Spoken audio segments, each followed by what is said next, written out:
All right, 4.9 is on finding the mean and variance of group data. And so what we mean by group data would be like a set of data where maybe just the frequency distribution of the data was given. Maybe we don't have every data item. We just have a frequency distribution. Okay? And when you have a frequency distribution, remember you have classes and a frequency. And so you don't know exactly where what those data items are. You just know that you have this many in this class and this many in this class. So it all really depends on the frequency distribution, but the way that we find the mean of the group data is, this is the mean, mu, of the group data. And again, remember that's frequency comes from frequency distribution.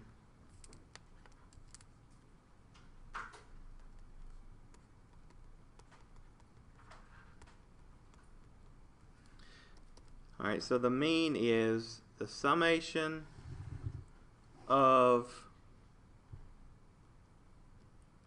f. Your book uses f sub I, but I'll put f sub I. Frequency.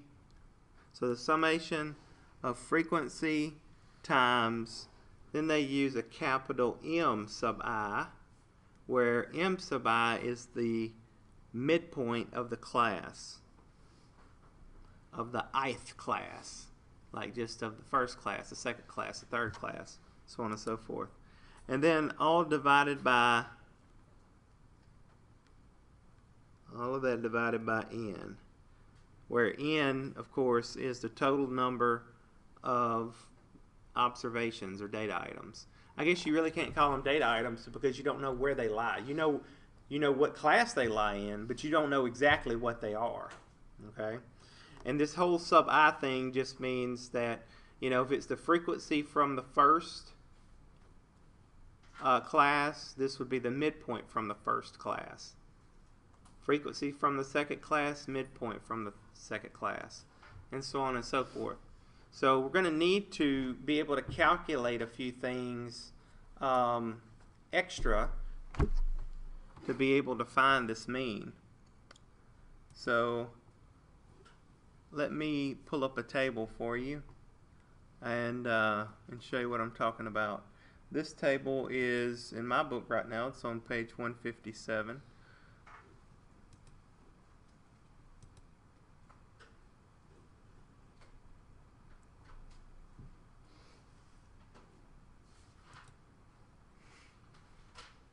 If I can get it to pull up correctly.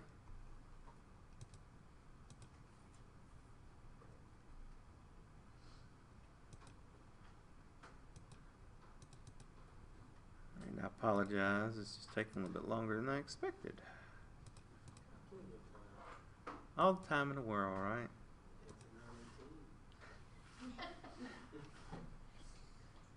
I like that. Alright, so here is, this is something that actually I find interesting because I've been taking my blood pressure a lot, and I've noticed that it was up a little bit, so it's just something I'm trying to keep an eye on. But here is a table, and again, you don't have to write all these data items down, just kind of go with it so you can understand what's going on, because you can get these out of your ebook. Alright, but this is a frequency distribution table. Pretty easy to understand. You have a frequency and you have a class. You don't know which two numbers are in that class, but you know there are two numbers in that class. Okay, and the same with all of these frequencies. Okay, so we need to calculate a few things. One thing really before, or two things before we can figure out the mean of this set of data. Right? We need the midpoint So I'm going to need midpoint. So I'm just going to like start another column here.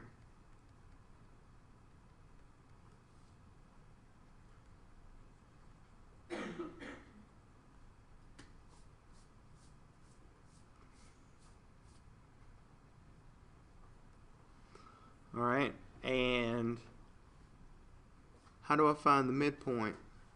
You remember? Lower class boundary plus upper class boundary divided by 2. And you're going to see a pattern form, so we don't actually have to calculate every one of these. Let's do the first couple. Alright, so if I say 115.5 plus 105.5 and I divide that by 2, I get 110.5. Alright, if I say 115.5 plus 125.5 and I divide that by 2, I get 120.5. Let's do one more to make sure our pattern's gonna hold with for us. 125.5 plus 135.5 divided by 2, that's 130.5. So now we see that little pattern there, right? And we don't have to do any more of those calculations. That's just gonna speed up the process here a little bit. All right, so 140.5, 150.5, 160.5, 170.5, 180.5, 190.5, and 200.5. All right, so remember what we need to find the mean. We need the frequency times the midpoint. So we need, I would make another column that you could call f sub I times m sub I. Or you could just call it f times m. You know, because you can look at your table and see, you know, you're not going to get it mixed up as long as you keep this straight. You say 2 times 110.5 and you get what?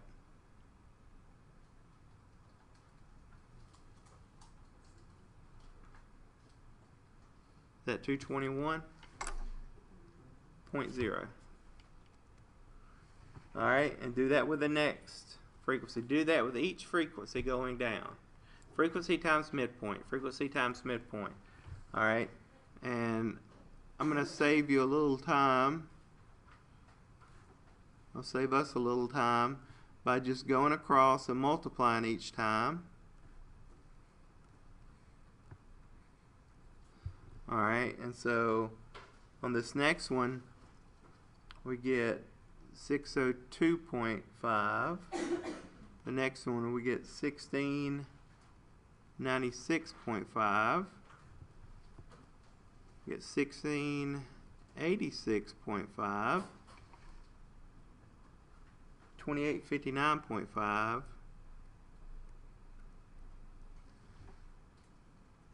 1444.5.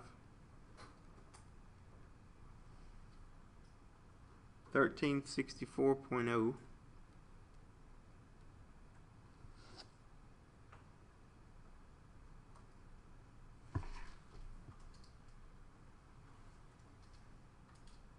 I think I may have got off one. Let's see. Let me double check that one.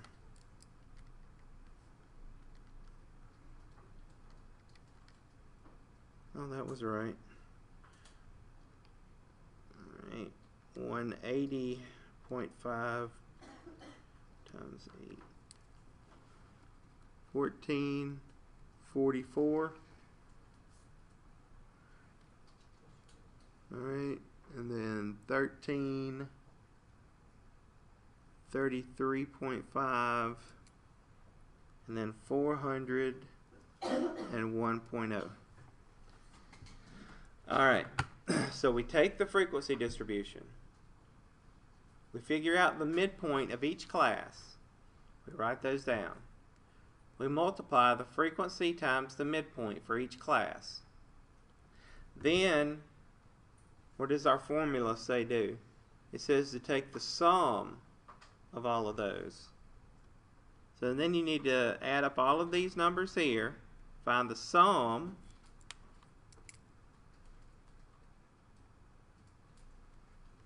of f sub I times m sub I. Alright, and that would be 13,052.5.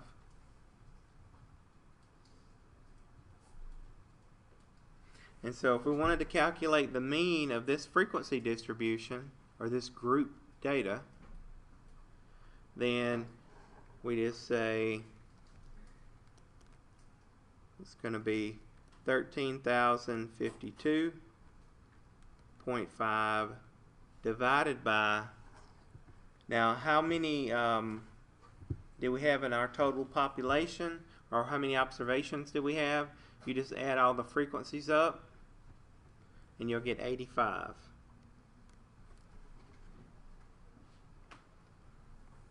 Alright, and then depending on how many it really depends on how many decimal places you want to round to. I generally, unless the directions tell me otherwise, will use one more decimal place than the original set of data. Okay, now I don't know if the original set of data had 2 or 3, but you know, this only has 1, so I'm just going to round it to 2 decimal places.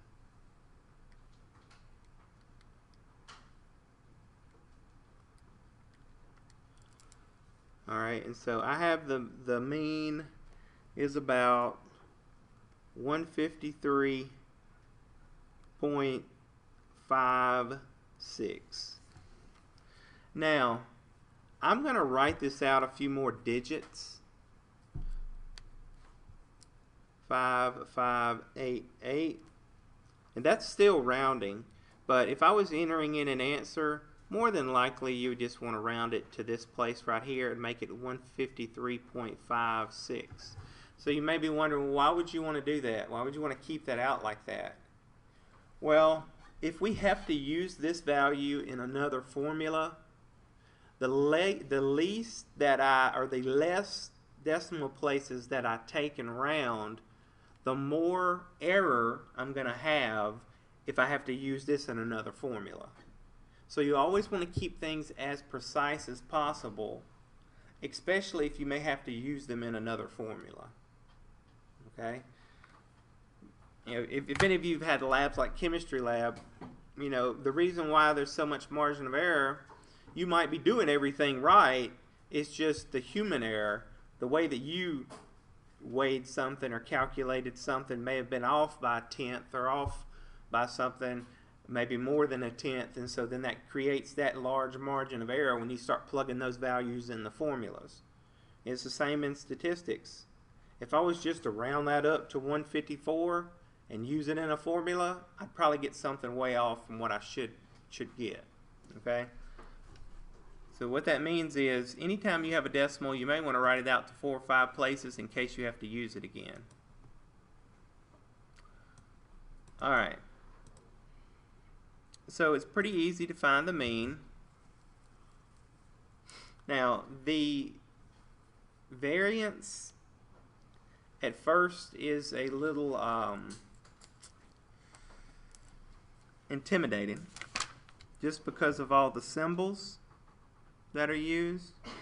And of course, it could be there's a formula for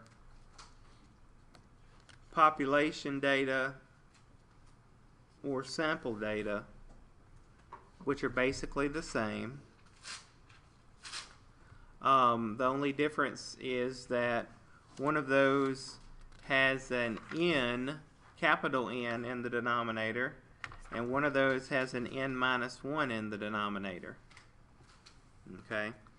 I'm going to copy down this formula. I guess I can write them both down. This would be something that'd be on your formula sheet though. So if you do have your formula sheet, you can probably look in chapter 4. Let's see. You see where it says mean of group data and variance of group data.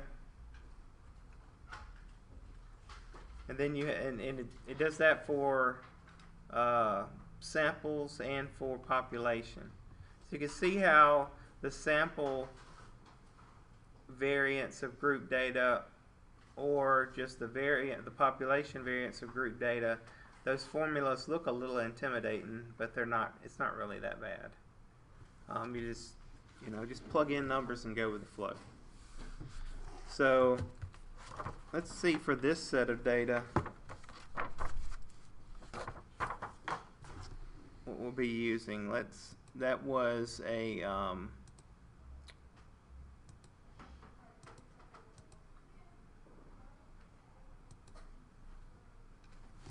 sample. Well, no. I think we're looking at a population here. So we have our population variance. It's going to be equal to, again, you can look at it straight off of your formula sheet. You may want to locate it in case you have to use it somewhere. It's the summation of f sub I, m sub I, and notice where the square is. The square is on the outside of the m. So that doesn't mean f sub I, m sub I squared. That means the sum of f sub I times m sub I squared. Not both of these multiplied first. You have to do the power first. Alright, minus the sum of f sub I, m sub I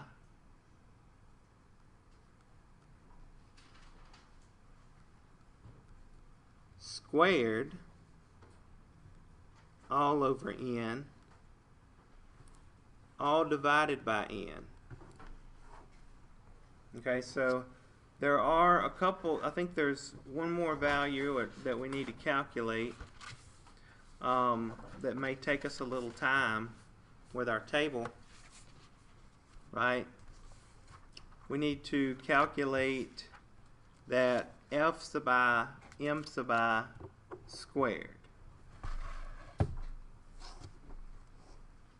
So this right here, you don't multiply before you do exponents.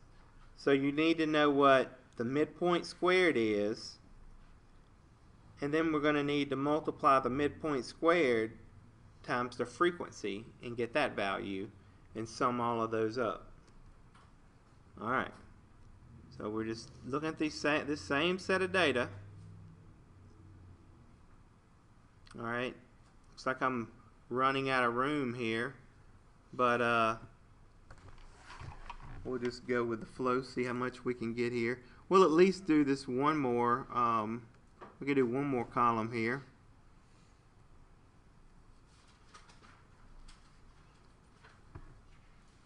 Uh-oh.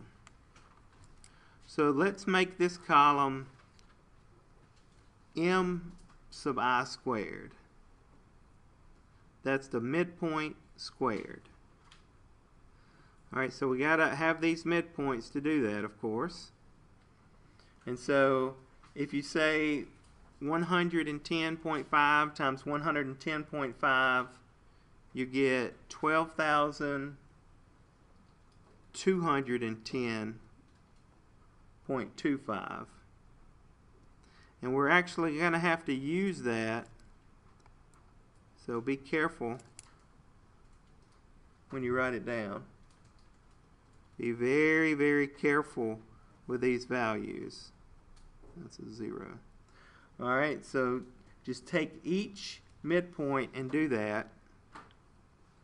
14.5, or I'm sorry, 14,000. Better not put that point there. 520.25, 17,030.25. Again, all I'm doing is I'm taking this midpoint value and squaring it. Very easily done in the calculator.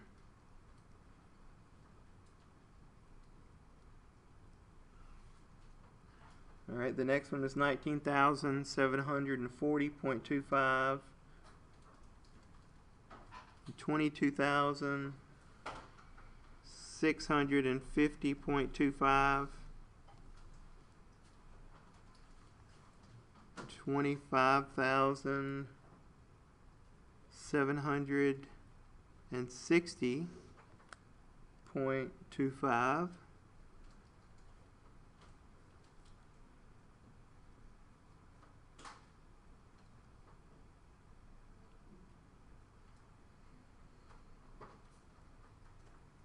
Alright, 29,070.25. So remember, these are all 0.25 whenever if we have to use these calculations, since mine look kind of sloppy there. 32,290.25.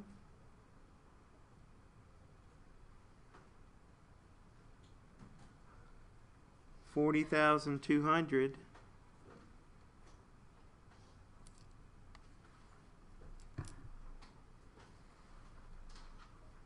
0.25.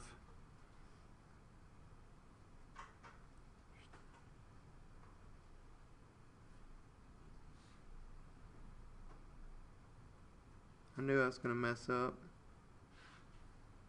32,580.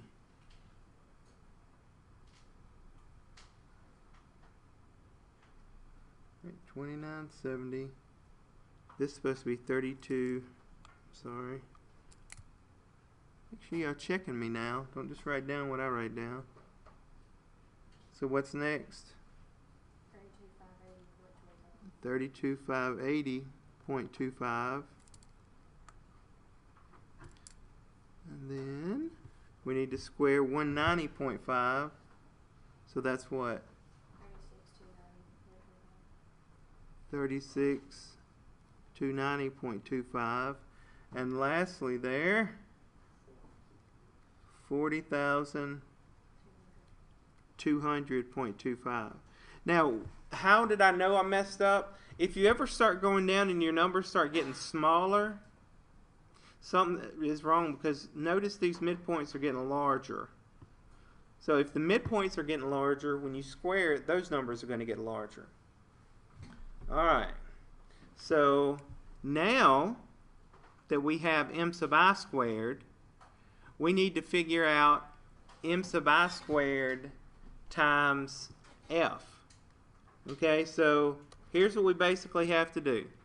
We have to take all of these values and we have to multiply them times the frequency. Okay? So I'm going to just do a new column here and write these in, and I'm just getting these values from your ebook, but you can calculate each one of these because all you do is multiply. Okay, so let me write these down really quick. You don't have to copy it down, it's all in your ebook. Alright, so 24,420.50, 72,601.25, 221,393.25, 23,688, no, 236,883.00,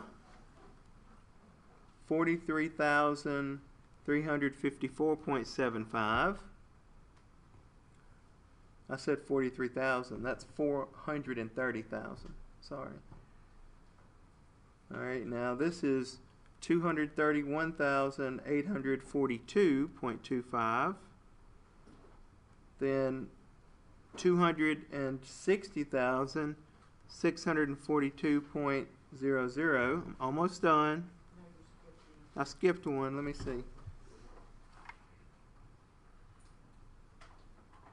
All right. 232,562. Thank you.